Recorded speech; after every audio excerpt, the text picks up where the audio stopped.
In light of poor economic data, the government's policies have been subject to harsh criticism at the National Assembly. Today, opposition lawmakers call for an all-out revision, while the ruling party said patience is needed for the measures to bear fruit.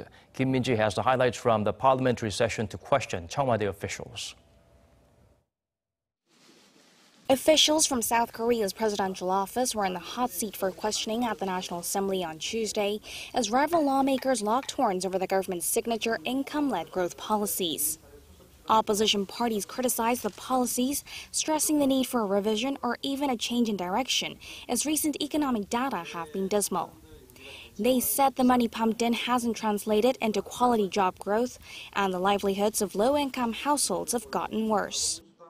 The government's policies are aimed at increasing the income of low-income households and spurring investment and job creation at companies. But you do admit that it's not working, don't you? Our government is trying to ease the polarization issue by adopting the income-led growth policy. There are parts that have gotten better and areas that need improvement. However, the ruling Democratic Party of Korea defended the policies, saying the matter is something that needs to be dealt with patience, adding that they can't blame the policies when the administration has only been in office for just over a year. Rather, they said the government's initiative should be seen as a long-term plan and more about reforming the country's economic fundamentals.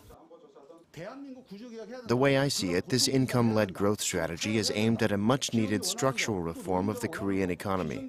Previous administrations have tried to do it, and so are we. It's not something rival parties should be bickering over.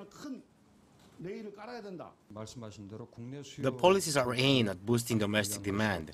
What we are pushing for is a shift in economic paradigm.